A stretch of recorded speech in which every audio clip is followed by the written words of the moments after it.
Welcome to the Total Soccer Show and an episode in which we're celebrating the USMNT's Pocheversary. Yes, that's right. In this international window last year, Mauricio Pochettino led the United States men's national team for the first time. That was a 2-0 win over Panama in Austin. Memories. On this episode, we're looking back at a year under Poch, how the team's evolving under his tenure, and looking towards the big one next summer. Can't hardly wait. My name's Ryan Bailey. Joining me today, hello, Taylor Rockwell. Hello, Ryan Bailey. It's lovely to be here with you fine folks. I found a throwback cleaning out old stuff. The original Total Football Soccer Show. The originally named Total Soccer Show before we realized that was confusing and everybody thought we talked about American football and soccer, so we had to shorten it to the Total Soccer Show. And the catchphrase on the back that still makes me laugh, Richmond, Virginia's first, only, and therefore best soccer talk show. The Total Football Soccer Show. Yeah, a bit of a mouthful. Wow. Rude to not include Fitba, to be honest. Yes. Voiceball, all of the different terms for I it. won't take it personally. It's a little bit of a tautology, if you don't mind me saying, Taylor. How so? Football and soccer, the same thing in the same title? No? Can you define tautology? Saying the same thing twice? Okay. I thought to obfuscate the meaning, though, was the key part of that. I guess it does kind of confuse then, if you're making it, is it American football or soccer or whatever you people call it. There we go, indeed. Well, Taylor, we're glad the shirt exists. Let's get a photo of it on our Discord, and I'm glad you haven't been using it to clean a car or to, paint in or anything like that. Graham Ruffin, hello, how are you? I'm very well, Ryan Bailey. I'm looking forward to reflecting on our own mortality and how time is speeding up, because how can it be a year since Poch was appointed the USMNT manager? That seems like a few months ago. At the same time, it also feels like it's been a decade, so I don't know where I am on this. You know how time does speed up as you get older, because 1 year is a smaller proportion of your life the longer you live, right? If it's not speeding up, it just feels like it's speeding up. It does. It does, yes. Which I don't love, frankly. Not a fan either. No. Ryan, are you a philosopher? Like I know, tautologies, concepts of time? What's happening here? Now, if a Joe Lowry falls in the woods and nobody's there to hear it, can I say hello to him right now? Yes. Yes, nailed it. First try, 100%. This is a quiz, right? And I'm winning. I think that's how this works. One point. I want to step away from Ryan the philosopher and back to Taylor. Did I pick up the sense, Taylor, that you're sort of not a big car wash guy? Is that what you were getting to there? Yep, pretty much. Let's go. Another way in which we are kindred spirits. I could not care less about washing my car. I recognize this is sort of a toxic trait, but I just don't get up for it. I don't. I think I said this before. Anytime I know that I'm being sold, like upsold on something or aggressively oversold on something, and the like gas station car wash that you can get when you fill up is like inefficient and not good. I know you have to go to the ones that are on every single corner of every single city now, but those are the ones where you are like offered a monthly membership and whatnot. And that's washing my car more than once a month. Like, what do you think I am? Honestly, it's one of life's pleasures. I enjoy washing my car so much that I got a service last month for my car, and they include a complimentary car wash. I told them not to do that because I wanted to do it myself. I don't trust anyone else. Yeah. Graham and I suspiciously silent during that comment because I also love washing my car. I do it at least every 2 weeks. No surprise. Taylor and I are right, and you guys are wrong. It's a Manchester United shirt all over again, darn it. It's fun. It's fun. Yeah, two people have the right take, and two people are named Ryan and Graham. So there's the thing I'm not sure about, Taylor. I don't know if you guys are like this. I know I've got some friends who are very, very meticulous with their home. Everything's spotless. Looks like they're about to do a photo shoot in their home anytime you go in there. But the cars are filthy. I was like, how can you live like that? You're in the car all the time. Keep consistency. You're in the inside of the car. The problem. Both. All right. I mean, do those people have children? And are they small children? Because if so, you're lying about your house, is what I have to say in response to that. They don't, but that means they got more time to clean their cars! I watched my almost 2-year-old daughter throw a pen on the floor this morning, and then when I invited her to pick it up, she got very angry, clearly intimating that is where the pen wants to live, and then threw 3 more on the ground as a result. It's a battle I feel like I'm definitely winning these days. Need friends, Taylor. The first pen needed friends. That's... You get her. Okay, cool. Yep. You and Noni are on the same page. wavelength. Lovely. Yeah. 100%. All right. I'm aware that I steered us down this corridor, but let's get back to the Pocheversary, shall we? No. Which we're all celebrating. We've all got tiny Poch flags, which we're waving if you watch us on YouTube at this point. They're lemon-coloured. Just so you know. Pochettino has been in charge for 20 USMNT games. Once again, as Graham said, where did that time go? 10 of those games were friendlies, including obviously a run to the Gold Cup final as well. Won 11, drawn 2, lost 7. So, Joe, where did you expect to be after a year of Poch, and how does that sit with where we are? This is kind of where I expected to be, if I'm being totally honest, where coming off of these last couple of windows, the U.S. is putting together solid to good performances against good teams. That is effectively where I thought we would land under Pochettino. I never thought that Pochettino was going to be the thing that took the U.S. from being a round of 32 team to a quarterfinal team, a round of 16 team to a quarterfinal team. Really, you need good players for that. You need good players to help you win soccer games, and there is a finite limit to how much the U.S., how many good players the U.S. can find between when Pochettino was hired and when he'll ride off into the sunset with his sack of produce. So, like, there's only so much that one manager can do. It's the players that win games. At the same time, I do think there was a lot of logic in U.S. soccer going out and taking a swing at someone like Pochettino. How we've gotten to where we are is not at all what I expected. Like, this has taken so many twists and turns along the way. But if you're asking me today, 1 year on, from 1 year and like a few days on from Pochettino's first game in charge of the U.S., is this team where you thought it would be? My answer is, yeah, pretty much in a weird way, yes. Okay. Can you elaborate on those twists and turns, Joe? Well, personnel-wise, this has just not been what I expected at all. There have been so many weird things that have happened. Let's just count the weirdness so far. We have gotten Poch and Pulisic getting into a spat.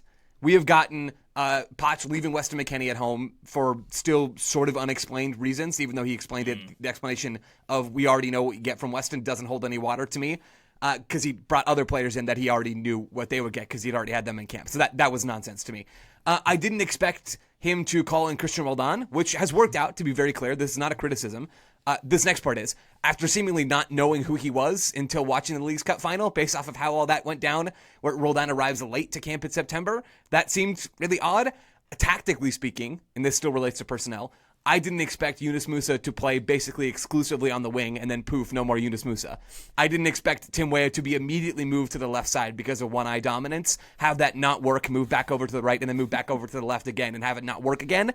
And then I didn't expect Pochettino to not use any of his attacking midfielders in the Nations League loss to Panama, which sunk the U.S.'s title defense hopes. They'd never not won the CONCACAF Nations League, and then very quickly there they had not won the CONCACAF Nations League.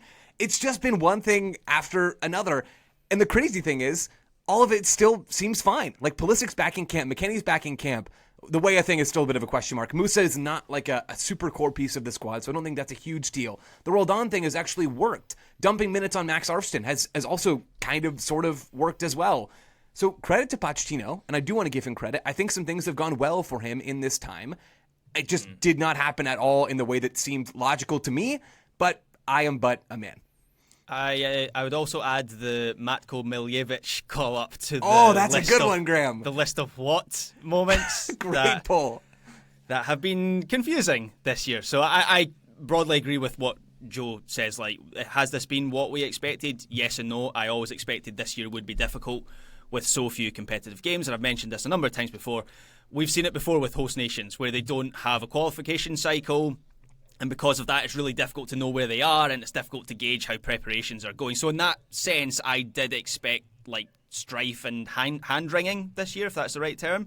But I didn't expect it to get so low that only a month ago there was this was fairly unrealistic, but there was some chat in some quarters about whether Poch should be fired, right? Like that was simmering away on social media. Was never going to happen. That shouldn't have happened. But I only mention that to highlight how negative people were about this process that the team has been going through. I didn't expect it to sink that low, and I did have my own questions. The March window was really, really bad, and it did not help that Poch wasn't able to fully address that until the September camp, and that has been maybe the most surprising thing. Is it's only now that I feel like we're starting to see things come together. I didn't expect when he was taking charge of his first games a year ago that it would be 12 months, that process would take so long. But as Joe says, thankfully, things seem to be firming up quite well now, which is just as well, because that World Cup is starting to appear on the horizon. I think I tend to be the most optimistic of the group, and that isn't going to change with my thoughts on Pochettino at present. My question for the group before I get into it, when did he start saying October and this particular window would be the time that we kind of like stop experimenting? Was it basically before the September camp? Like, has it been each month he's been saying that, or is that the first time he said we'll know for sure come this point? September, he said basically this is the last time for us to call in new faces. And that didn't turn out to be true because James Sands came in October. But generally speaking, September, he said this is the cutoff. After this, it's going to start getting real.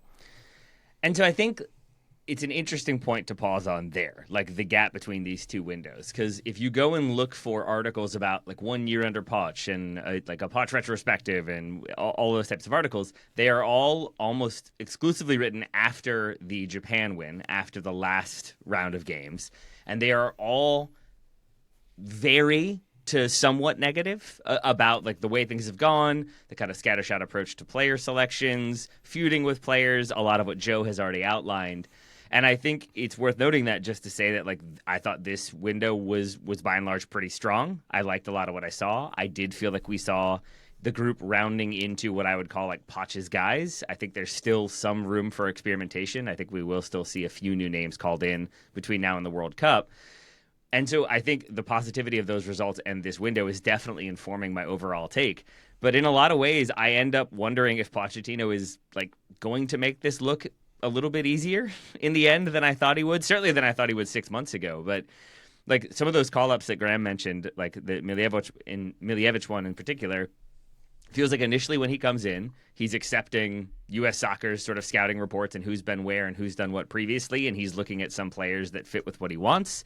But he's going largely with names that are recommended to him. Same thing with a lot of the guys he brings in from Major League Soccer. And then I think the guys that impress in camp and he likes, he kind of sticks with and rolls another round with and brings them in for another camp. And I feel like there has been, in the end, a sort of organic structuring to this roster that now we have a group that we would say like are his guys. And then there's more that can be added to it.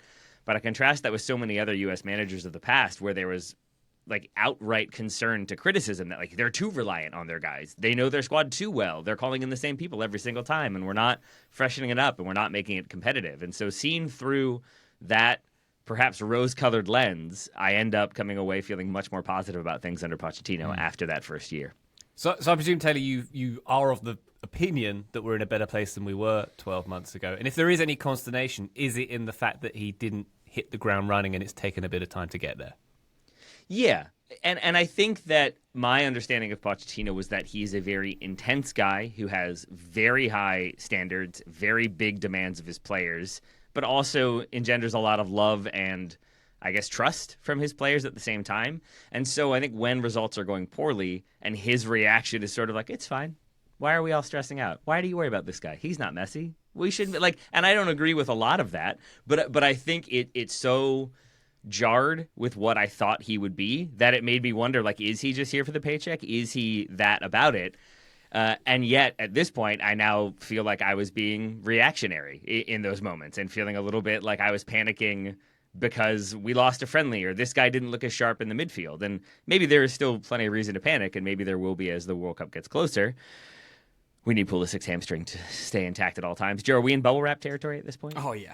Okay. Yeah. All right. Let's wrap him up in that bubble. But like, I end up thinking that he shook things up in a way that needed to be shaken up, but then has brought enough trust and support that it seems like he's gotten buy-in from a good number of these guys.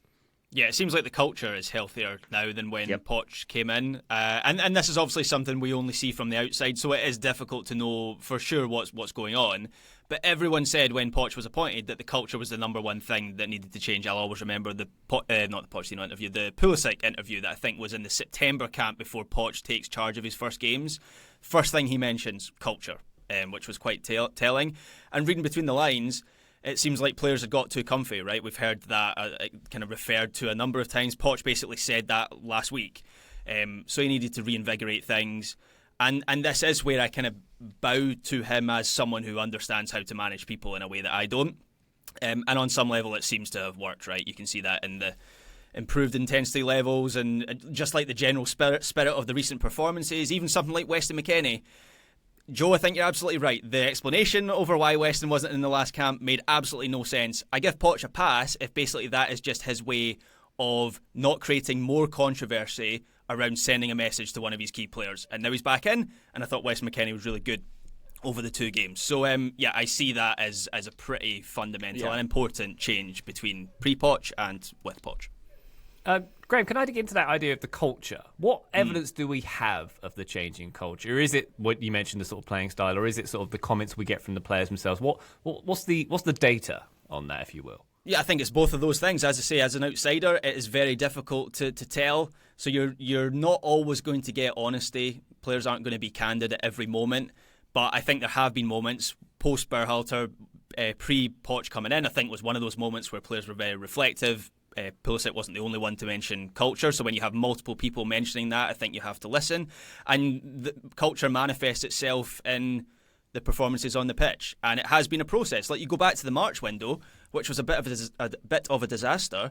The intensity and the energy wasn't there in those performances, so clearly the process wasn't taking hold at that point.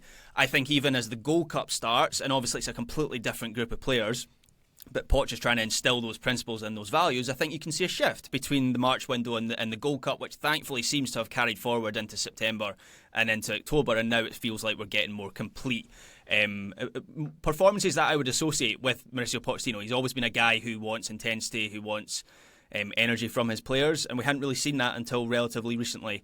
Thankfully, we're now starting to see that. So culture isn't the only reason that's there, but I think it seems like it's a pretty important reason.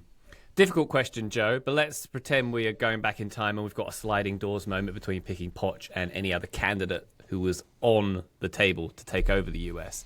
Do we think we've taken the right path? Obviously, as I say, difficult to say. We're 7 or 8 months out from the World Cup itself, where the proof will be in the pudding. But do we feel like the right path was taken and the decision to bring in Poch at a reasonably large investment is justified? I mean, ain't my money, so I suppose in that regard, I'm not too bothered about the amount that they paid Mauricio Pochettino. I'm going to upgrade that question from being difficult to just impossible, because I don't know who the other candidates really were.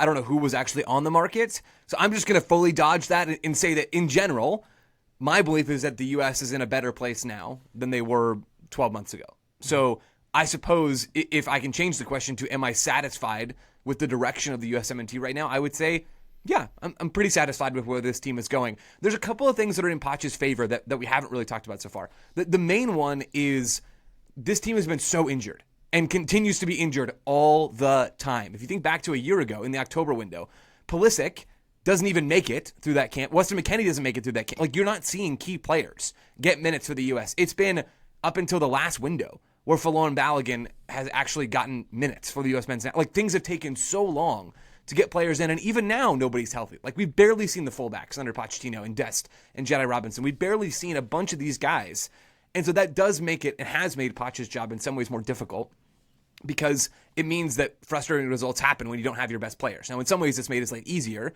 because then he can go and explore the player pool like it sounds like he wanted to. But I do think that's worth mentioning, because there have been a lot of frustrating points under Pochettino. I even think about, we haven't mentioned this game yet, the Switzerland friendly loss right before the Gold Cup.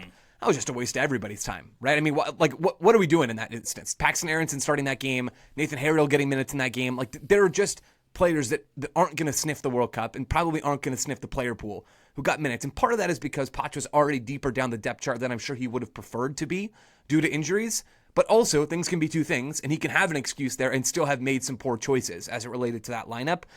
All things considered, again, the U.S. I think is in a better place. And I think they're really in that place through one specific lens.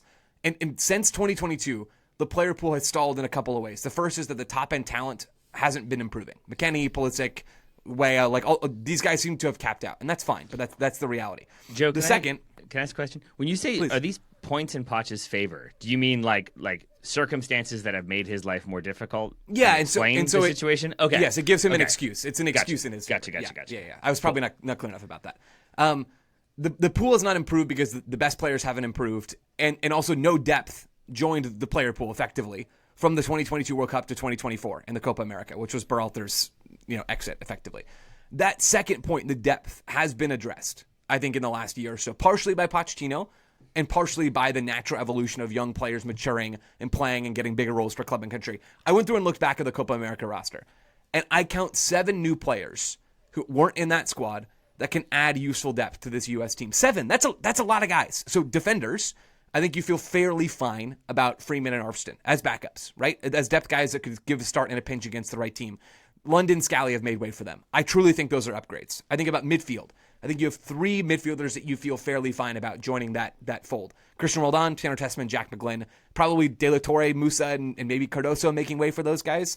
And then in the attack, I think you feel fairly fine about Luna and Zendejas. Yes, Zendejas had already had a look under Berhalter, but he wasn't in the Copa America roster. Aronson and Reyna probably making way for those 2 guys. Reyna's not healthy, so anybody's an upgrade over him. And Aronson, I think, is probably the worst of those 3 players. So I do think it's a credit to Pochettino and a good thing to the pool in general that this team seems to be deeper now than it has been in a long time, because that has been a real need. Very good. All right, well, happy Poch-anniversary, listener. We'll carry on with this conversation after the break. We're going to talk about which players' stocks have gone up and down during the Poch tenure. Join us then. Total Soccer Show, welcome back, everybody. We're talking about Mauricio Pochettino's anniversary, 1-year anniversary in charge of the USMNT. We're celebrating here in the Bailey household. My dog, Amy Martinez, is wearing her Poch thing. Got a What is the Poch Just thing? no, You mean Graham, the let gilet him be. thing? Let him be. Right, okay. Let him It's be. a Graham. little help him. It's a I'm not gonna maroon help him. gilet in tribute to Poch. Sure. Yeah, it's I'd very love nice. to see that. Yeah, it's great. I'll get you a picture. I'll fire Thanks. up OpenAI. Please do that, actually. Get that for you. Yeah, all right. ASAP. But yeah, it's a wonderful time of year. Let's go, Taylor, shall we, to a conversation which we'll call Stock Up, Stock Down. Let's talk about some of the guys whose... where would you like to start with? The guys whose stock has gone up in the past year? Yeah. Where would you like to go, Taylor? I'd like to go straight to goalkeeper because I think Matt Freese has benefited pretty considerably from the arrival of Mauricio Pochettino. Maybe Greg Berhalter would have experimented more. Maybe his hand would have been forced by the situation with Matt Turner. Either way, to Joe's point, I think the lack of playing time, the instability in Turner's situation, it's another sort of akin to the injury where, like, because of that, you kind of have a little bit of room to experiment and play around. And Matt Freese comes in, as do other goalkeepers. And I think in training, Matt Freese basically stands apart. And so now he's become the starter. And I think this round of friendlies showed that pretty strongly. I think that I don't have any knocks against Matt Freese, really, one or the other. I think there was the moment in the Ecuador game that I mentioned where he comes off of his line and catches a driven cross in traffic and holds it really well. And those are the types of moments that you want from your goalkeeper in friendlies, to just know that they're confidently coming off the line, that they are making a clean play on the ball, and that they're not giving up rebounds or cheap opportunities. But I still don't feel like we've seen that performance where Matt Freese is the guy. And we've seen that from Matt Turner in the past, where he'll just stand on his head and keep a clean sheet when he had no business doing so. And it just makes you feel like, okay, that is definitely the guy going into the World Cup. We know that he can pull out that performance a la Tim Howard against Belgium that can keep us in a game we have no business being in. I don't think we've seen that from Matt Freese, and that's not a criticism of him, but I think that is the one thing I would love to see from him before the World Cup begins. But overall, that he has become, it seems, the starter for the U.S. national team under Pochettino is not a thing I would have said if Greg Berhalter were still here, most likely. Yeah, the only ding against Matt Freese, unless I'm forgetting something so far, is that mistake in the Haiti game, which was a dead rubber at the end of the group stage in the Gold Cup. Other than that, he's been fine to relatively impressive. And I totally agree, Taylor. Of all the stock-up guys we're likely going to talk about here, he's maybe the most surprising of the bunch, because if you'd told me 12 months ago that at this point we'd be looking at Matt Freese as like the pretty much undisputed starter for the World Cup. Something has gone wrong. Yeah, exactly. Like he was, and it wasn't that people didn't mention Matt Freese. Like the comparison I'd make was that he was sort of like the Jackson Reagan of the goalkeeping ranks a year ago, where people like MLS heads would say like, well, what about Matt Freese? But he just seemed so far out of the picture that I thought it was unlikely. So I am surprised we're at this point. At the same time, I don't really have any issue with Matt Freese being the number one at this moment. Graham, the comedian Paul F. Tompkins has a bit about what is superior, cake versus pie. Cake boss. And his argument is cake because of frosting, pie because if you are eating pie filling, I agree, Joe, I don't agree with him. But he says if you're eating pie filling by itself, there has been a disaster. and I think the same thing, if you told me 2 years ago, Matt Freese is going to be the starter for the U.S. heading into the World Cup, I would have been were all the other goalkeepers on a plane that got stranded on some island? What happened? But in the end, I'm cool with it. There we go. The classic Matt Freese cake pie analogy. I suppose there will be in the every stock down- podcast has been doing it. I just want to stay right with them all. Yeah, we're very trite in that respect. I suppose there will be a stock down for another goalkeeper coming up later in the episode by virtue of Matt Freese's stock up. Joe, let's talk about someone else with a stock up. Is there anyone on the stock up list who, I don't know, got like bleached hair and neck tattoos, anything like that? No, I can't. Oh, wait, no. Diego Luna has since changed his hair again since you asked that question. That's why I was confused. It's no longer bleached. He's unbleached it all at once. Wow. Diego Luna certainly has been a stock-up guy. We didn't know exactly what that was going to mean, and we sort of reflected on this a little bit after the most recent U.S. game where Luna comes off the bench in that match. I didn't know if Luna, in Poch's estimation, was a guy who he felt like he had to start because of how much he seems to vibe with Diego Luna, who's just a pretty vibesy guy in general. But it seems like Luna has settled into a spot on the World Cup roster. Now, I want to be clear.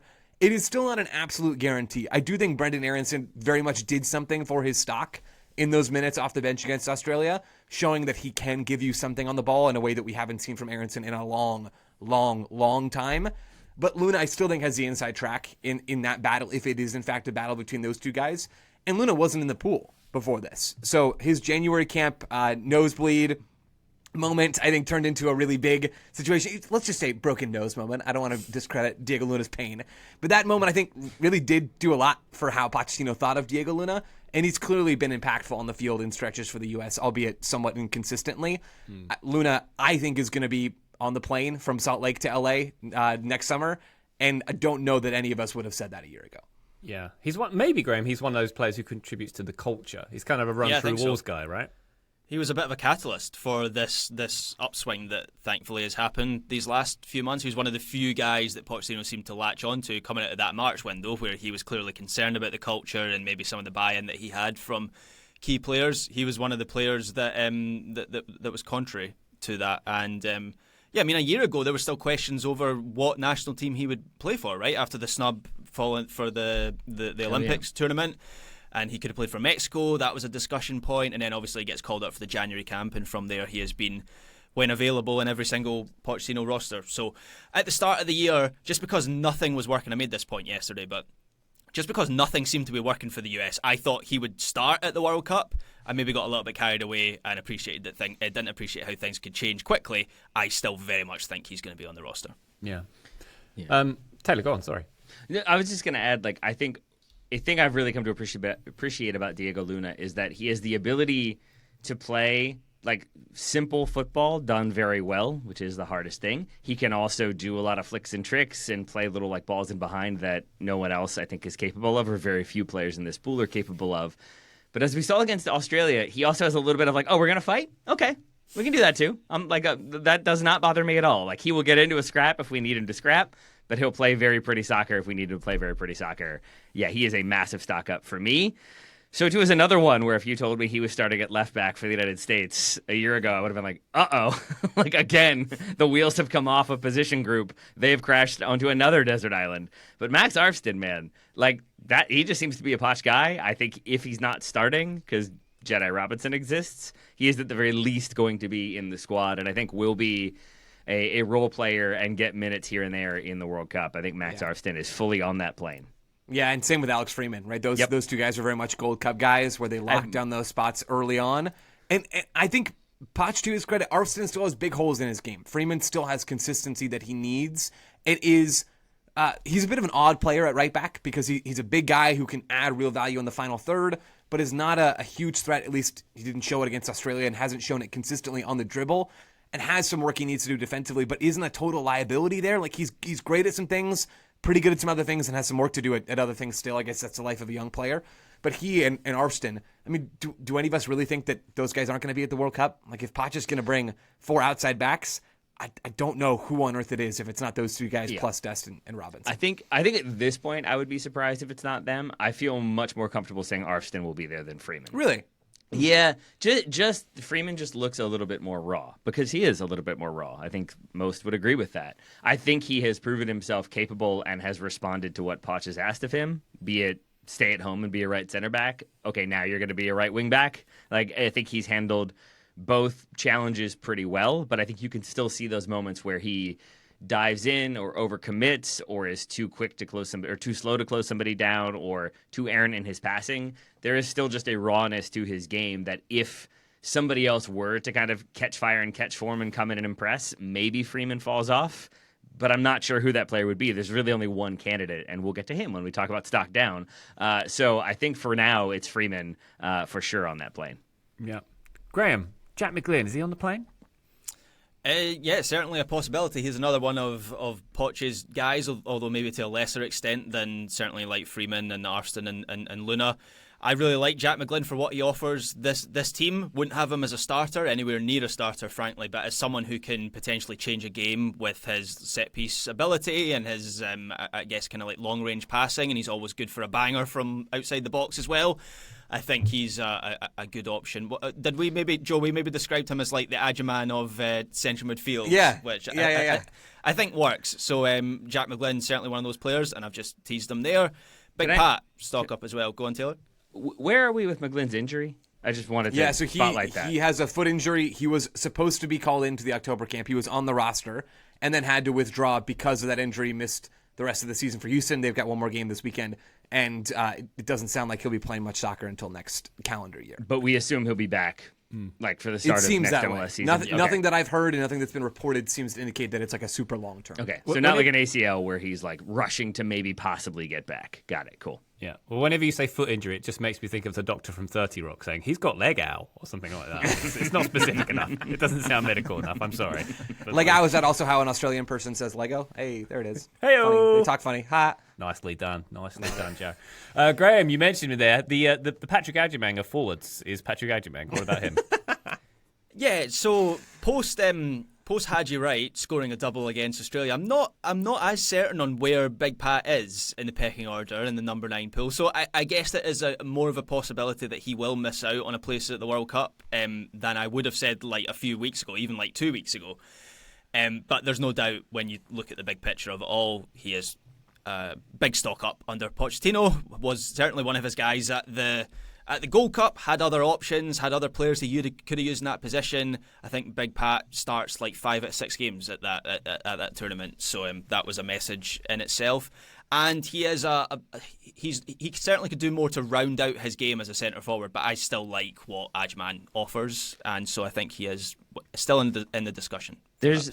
There's a group of players that are like stock up and down simultaneously, as in they've been called in under Pochettino. He seems to like them for what they offer, but they're not necessarily going to be starters or even the second choice option. And I would say Big Pat is a prime example of that. Damian Downs also seems to be an example of that, where like his stock is up because he wasn't being called in, and now he has been called in to the U.S. At the same time, it's to play like 4 minutes at a time and not do that much with it, and then not look very good at club level so far this season. So they're both examples of, I think, players that have done enough to kind of raise their stock and be in the conversation, but I don't think have moved the needle fully the way some of the other guys we've discussed have. Joe, a lot of MLS stock up so far. Anyone from any other leagues who we might want to flag here? Chris Richards. How about Chris Richards? Yeah, sorry, you said more MLS guys? Oh, Christian Roldan. Okay, Do more, sure, do more. Why not? I thought I heard you right. Yeah. That's my Poch impression, because all he wants to talk about impressors is how much he loves MLS.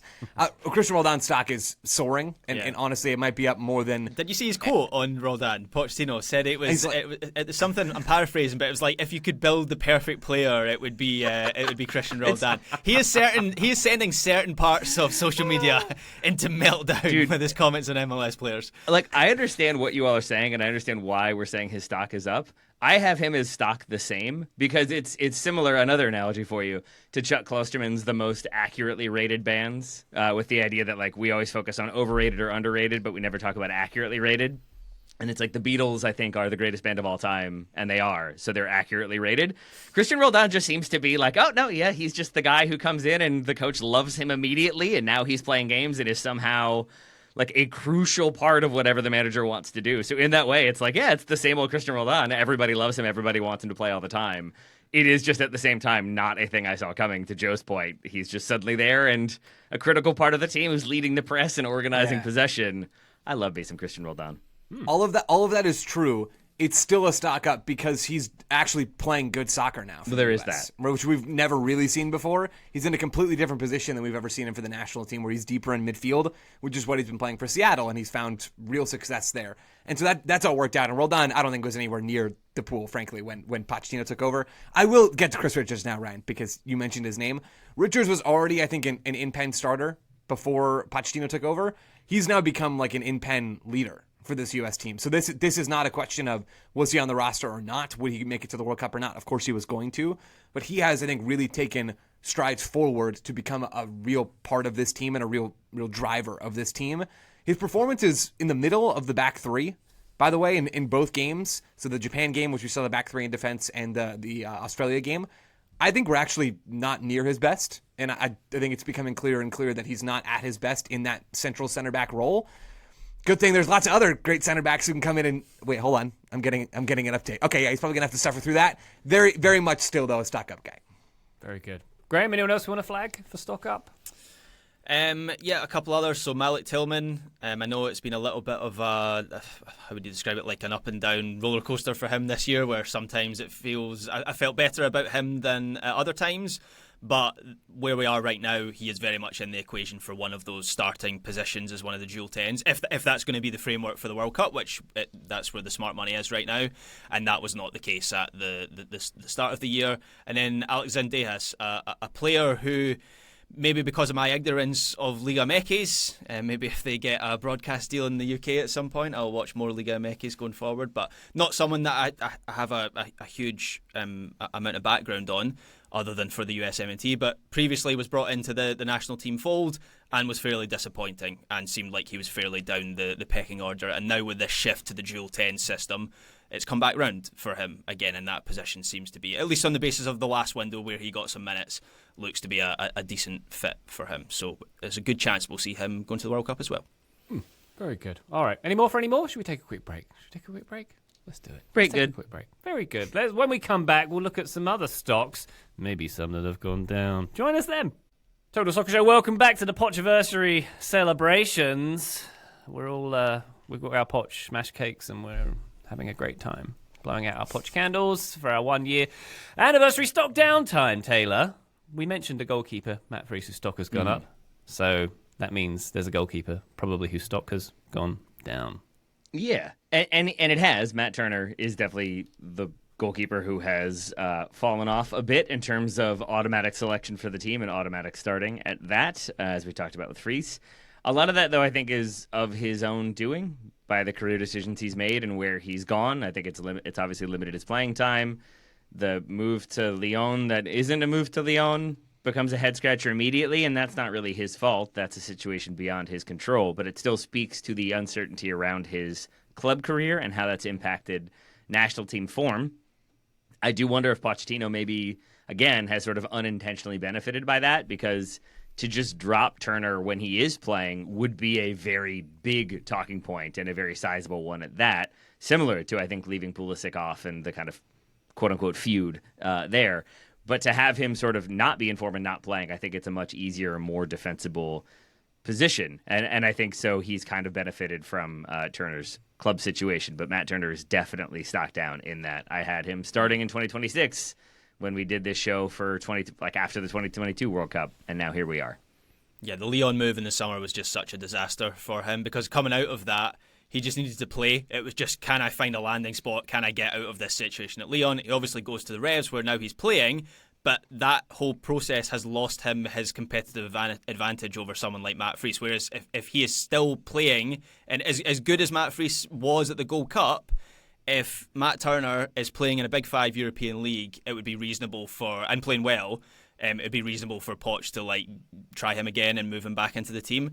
It's more difficult when you've got two players who are in the same league and Turner's not playing at a higher level. So I think that it's related to the performances he produced for the national team earlier in the year. I think people maybe forget how many mistakes he was making in a lot of those performances. He started the game against Switzerland, right? He was given that match, makes a big blunder in that game. So it wasn't like it wasn't like it wasn't creeping into his national team form. It was. You combine that with what happened in the club at the club level, and it's been a very bad 2025 for Matt Turner. Joe, is it fair to say it's been a bit of a strange year for Yunus Musa? I think probably picked up a little bit domestically with Atalanta, but not the year he would have hoped for. No, not at all. And it has been truly strange. I think that's a great word to use. Musa, we found out later, decided to skip the summer stuff with the U.S. men's national team, and it doesn't seem like that really skyrocketed him up Pochettino's estimations. I mean, I talked about his weird positioning earlier, where there was a brief moment where I tried to convince myself that Pochettino was a genius for playing Musa out wide because he'd been struggling in central midfield. He scores that goal against Panama, and it feels like things are working, and then it became very clear very quickly that just like it didn't work at Valencia, it wasn't going to work with Yunus Musa as a wide player for the U.S., and then he's just kind of poofed out of the pool. Now, it is not impossible, I want to be clear, that Musa gets called up again in March. Like maybe Poch has seen everything he needed to see from Sands and from Aiden Morris and Cardoso, and Musa is in fact still in the top, 4 central midfielders in his depth chart. But I'm a little skeptical that is in fact the case. I think Yunus Musa, maybe outside of Matt Turner, is the player whose stock has gone down the most in Pochettino's eyes. He's gone from being a fringe starting player, maybe even more than that for the U.S., to maybe not even making the World Cup roster. Like, if I had to bet today, would Musa be in SoFi Stadium on the first U.S. game day of the World Cup? I would say no. So I think his stock has plummeted. Yep. I would agree. I think it is also one of the decisions that has made me like Poch and what he's doing, even if I am sad because I had a lot of Yunus Musa stock. Like, Joe, you talked yourself into that Musa like at right wing spot because it made sense given the limitations of his like central like midfield presence as you've outlined. But I want to give you credit there because like in the moment it did feel like this is a really smart move. He's not ball secure enough. We don't trust his passing vision. Yes, he can dribble really well and has the Musa maneuver when it's needed, but does he bring you enough security on the ball and defensively? A lot of questions were there. But you put him out wide where he can like use that speed, use that Musa maneuver, has played there before, and then it doesn't really work. If you're Pochettino, it's like, all right, well, that the midfield thing doesn't really work. You out wide doesn't really create enough, so let's get a change in that club situation, and we'll see how it goes, and maybe we'll get you back in November or in March if things are going well. But it feels like Pochettino is very sort of common sense, pragmatism. Okay, it doesn't work in this spot. Let's try you in this spot. Okay, that hasn't worked. Let's try you here. Okay, let's see what other people can do. And I kind of think that's what he's done with Tim Weah. It's just that there's not that many other attacking players who can really challenge him or take over that spot. But with Yunus Musa, I think there are options in the middle and there are options out wide. So you need his career to get a bit more settled. You need him to develop his game further or find a spot in which he truly fits, and then we can see if that can be replicated for the U.S. But I would say that same approach applies to Josh Sargent, who we had some concerns about. He gets called in the last camp. It doesn't really click. We see the limitations again. He's not in this camp. And that, to me, is another kind of pragmatic, practical decision. He might be playing well at club level. He doesn't fit stylistically with what we want. Maybe that can change between now and then. I don't feel like there is ever a door is fully closed on a person approach from Pochettino, but I think he'll leave the door ajar, but he will definitely push it a little bit more towards the closed position than the open position with people. And I think that's where Musa and Sargent both are right now. Wow. Just a shaft of light shining out from that Poch door. Yeah, it's like, when your kids are like, can you not like turn the light off completely? Like, you just need a little bit of light. There's a little bit of light there. You just got to, stay calm and grasp it. That's when I close the door and I go, toughen up! Yeah. I've got a car to wash. Oh, very good. Graham, where else would you like to go in terms of stock down players? Joe Scally. I think this is where we have to mention him because he's certainly, on the basis of the last few months at least, a big stock down player. And this is contrasted with the fact that at club level, look, Gladbach are a bad team. They are either bottom of the Bundesliga or around about there. We've talked about them on the weekend review a bunch of times this season.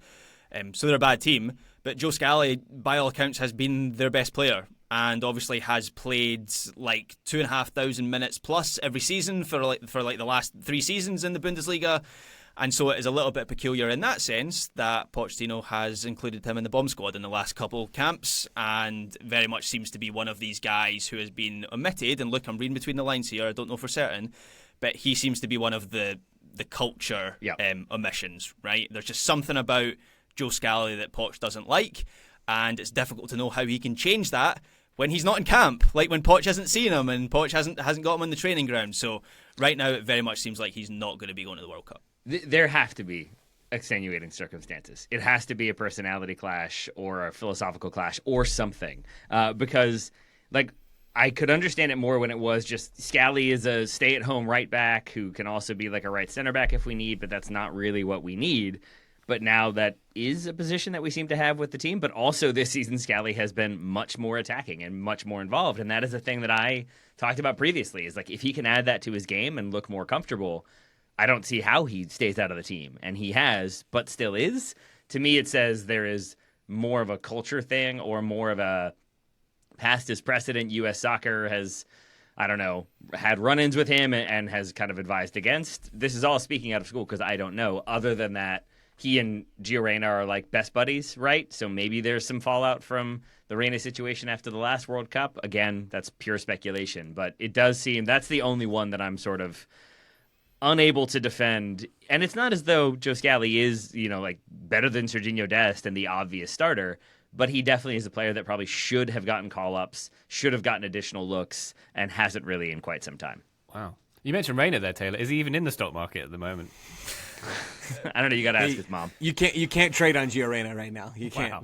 Oh, wow. It's not allowed. Well, it sounds He's like got zero. Poch is manipulating Joe Scally stock at the moment, so there's some fun shenanigans going on there as well. Joe, who else? Yeah, similar to our president, he hung up the phone while the cameras were still rolling, was like, sell it all. That's, after hyping it up. Yes, exactly.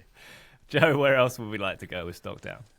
I will go Brendan Aronson, to the surprise of no one. Again, he's not out of the picture for the World Cup, but he is very, very, very much in question, and I would bet against him probably not being there. Just my 2 cents. And before he was. Like that, it's kind of just that simple for Brendan. I will go in 2 other directions for stock down.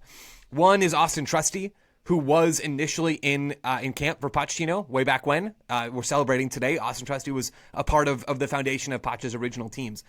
And isn't anymore. Certainly doesn't seem to be. Nobody is a winner at center back besides Ream and Richards these days. But Trusty, I think, has gone down more than the rest of the bunch at this stage. And then De La Torre, who I mentioned earlier, was in the Copa America roster. Poch has called him up as well. Maybe he just doesn't get called up in October because Poch said he was going to be a little quieter on MLS stuff. Maybe it's also just because, as Graham has been saying for quite some time, Luca De La Torre is probably not that guy for the U.S. Okay. Taylor, we've got a couple minutes left. Is there any players we're not sure about their stock value in the year of Poch? Anyone else who want to flag? Yeah. Stock question mark, I would say Noki Banks is probably one. He's gotten calls up. He's gotten looks. He is starting to play a few more minutes at club level. And it seems like, given the lack of certain options at center back, like when I came up with my kind of like half roster, there's a lot of question marks at center back. So he's one who I think could come in, but we don't see him in this camp. I really would have liked to see a continuation of his call-ups. It seems like he is still very much in consideration and in conversation, but I'm not sure what that role will look like and how strongly he will be involved in the team. Very good. Anyone else? Any more? James Sands coming into this roster didn't make the most of his opportunity. Wouldn't surprise me if that's all we see of James Sands in this cycle. But if he continues to play at a high level in the Bundesliga and develops further, it's not beyond the realms of possibility that he could be in another camp either next month or in the March camp. I've got one more for you. Johnny Cardoso, I am unclear. He's got to be the biggest one, man. The situation is with him. Because, I mean, there have been injuries, right, that have been the reason why he hasn't been called up. And then he is in the Gold Cup but doesn't play, right, because of injury again, or maybe plays very limited minutes in the group stage and then doesn't play again as the tournament goes on. But he's one, we've talked about it many, many times. We just haven't seen him look sharp for the U.S., and it's sort of like the Sargent situation where we feel like we understand the limitations. We understand that he doesn't kind of look his best, and so when that player comes in and doesn't look their best, it's sort of like, yep, there it is. I get why he's not there. It's just with Johnny, he's also playing for Atleti and is in the Champions League and seems to be a player that Diego Simeone trusts. And so it's a confusing juxtaposition. My assumption is that we will see him again, if not in November, then in March. Yeah. But at the same time, I think it requires him to come in and look sharp and do things he hasn't done previously for me to think, yes, he can be a difference maker and is definitely on that roster. The mad thing about Johnny is he's not just been like underwhelming for the US. In the games that he has played, he has been catastrophically bad. Yeah. And so your reaction is then to go, well, that's not a fair reflection of that player. But if that player continues to do that, at what point do you go, it just doesn't work for this player with the US? And what makes this even more confusing is the fact he's playing for Atleti. Actually, at the moment he's not playing for Atleti, but he's signed by them in the summer. But there might be a point of no return for Johnny where we just accept, or Poch accepts, it's just not happening for this guy. It's whenever I try to make fried chicken, no one in my family knows how to make fried chicken, so I've tried to teach myself, and I'm just not good at it. I either like overbread or underbread, or it don't season it enough, and so every single time I love it and I want it to work. But at some point, I think I just have to accept, like, maybe this isn't my thing. Maybe I've just got to learn to make something else. Maybe that's Johnny Cardoso. Maybe he just needs to learn to be a goal-scoring forward, a reliable center back, and then we can put him in the conversation again. Johnny, you're a baked chicken thigh. Like, just be that. See? You don't need to be fried chicken. Good point, just Joe. be the Good baked point. chicken thigh. Good point, dude. Taylor, are you hungry? You've made bit. a lot of food analogies. All right, I'll be candid. We just so my family like divides up holidays. And we normally are the ones who host Easter, though I haven't been to church since I was like 8. But we've swapped, and now we're hosting Thanksgiving. And yes, having like 25 people here when I have to cook for everybody is a little bit on my mind these days. Menu season right there. Yep. Never had to make a turkey. Feel like I need to. Don't know how. Sounds like you're making fried chicken instead. So we'll see. All around the table. Anybody want mediocre fried chicken? Huh? Come on. Can't If you do, go to Chick-fil-A. You're welcome. Oh, I would have gone KFC. Don't tell Poch that. Okay. Controversial. All right, we've ended on a controversial note, but we've had a great discussion about Pochettino and his first year in charge. We'll see how things go in the next few months, but for now, Taylor Rockwell, thank you very much indeed. Thank you very much indeed, my friend. Apologies Larry. to Chick-fil-A, but not apologies to Chick-fil-A. They know Rude. what they did. Rude. Glad we're not having this conversation on Sunday. Joe Larry, thank you very much. Go wash your car, man. Go wash your car. Yeah. Don't have to ask me twice. Graham Ruthven, thank you very much. Thank you, Ryan Bailey. Don't listen to those two. Don't listen to them. We know we're right. We know we're right. That's right. Yeah. Yeah. There's a satisfaction. You don't want to put it through the car wash. You want to get that Exactly. sponge out yourself. Yeah. Okay. Did this turn into ASMR along? It did a little bit. I'm not liking this anymore. I'm not liking it. Anyway, listener, thank you very much indeed for joining us on this one. We'll be back on the feed very shortly, but for now, bye.